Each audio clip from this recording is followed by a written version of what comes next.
Hello friends, आज मैं आपको लाइन और फेज़ वोल्टेज के बारे में बताऊंगा। हमारा जो इंडस्ट्रियल होता है, इंडस्ट्री में हमारा जो ट्रांसफार्मर होता है, वो ट्रांसफार्मर में हमारा स्टार में आउटपुट होता है। स्टार डेल्टा आपने पढ़ा है, मैंने स्टार डेल्टा की भी वीडियो डाली हुई है। वैसे स्टार हमारा इसलिए आउटपुट में होता है क्योंकि हमें न्यूट्रल की ज़रूरत पड़ती है।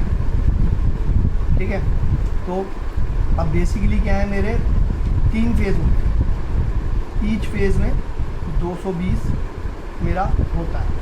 अब 220 होता है, 210 भी हो सकता है, एग्जैक्ट ऐसा नहीं कि 220 ही होगा, 240 तक हो सकता है, 50 हो सकता है। 50 हायर वोल्टेज चले जाती है, अप्लायंसेस ख़राब होने का डर रहता है। ठीक है, तो ये मेरा पहला फेज़ मैंने दिखाया है, ये मेरा सेकंड फेज़ है, ये मेरा थर्ड फेज़ है। ठीक है, और बीच वाला मेरा न्यूट्रल है। तो घरों की सप्लाई के लिए तो हमें एक फ़ेज़ तो मेरा लाइव हो गया, एक मैंने न्यूट्रल ले लिया। दूसरे फेज़ के लिए मैंने क्या किया, मान लो ये मेरा पहला फैक्ट्री है, ये दूसरी फैक्ट्री, ये पहला घर है, घर में सिंगल फेज़ होता है, ये दूसरा घर है। तो यहाँ पे मैंने न्यूट्रल ले लिया, दूसरे का लाइव न्यूट्रल ले लिया, और दूसरा फेज़ मैंने यहाँ ले लिया। और तीसरे घर के लिए मैंने क्या किया, ये फेज़ मैंने यहाँ उतार लिया, इसका न्यूट्रल मैंने, ये लूप ऐसे लिया जाता है। ड्राइंग बनाने का तरीका होता है कि किसी एक वायर के ऊपर से अगर आप गुजार रहे होते तो ऐसे ही पोल बनाते हैं, इसका मतलब ये इसके ऊपर से गई हुई है। तो हर किसी को अलग अलग सेपरेट न्यूट्रल मिल गया, और एक इसका ये फेज़ हो गया, एक इसका ये फेज़ हो गया, एक इसका ये फेज़ हो गया। अब फेज़ वोल्टेज क्या होती है? फेज़ वोल्टेज यही होती है कि मेरी ये फेज़ और मेरे न्यूट्रल के बीच में जो वोल्टेज आ रही है, फेज़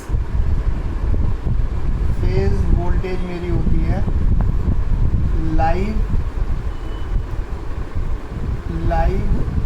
एंड न्यूट्रल के बीच में जो वोल्टेज होगी, 220 होगी, 210 भी हो सकती है, कुछ भी हो सकती है, वो मेरी फेज़ वोल्टेज होती है। और लाइन वोल्टेज क्या होती है मेरी, वो मेरी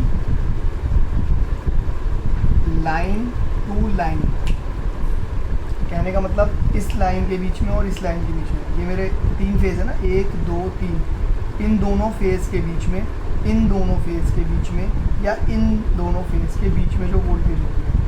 अब आप कभी सोचो कि अगर मेरी एक फेज़ में, कई बच्चों का ये क्वेश्चन होता है, बहुत बच्चों को नहीं भी पता होता है कि अगर मेरी सिंगल फेज़ में 220 आ रहा है, अगर मेरा सिंगल फेज़ में 220 आ रहा है, इसमें सिंगल फेज़ में 220 आ रहा है, और अगर मैं 2 फेज़ के बीच में चेक कर रहा हूँ तो 220 तो 440 हो जाना चाहिए, लेकिन मेरा 380 कैसे आ रहा है?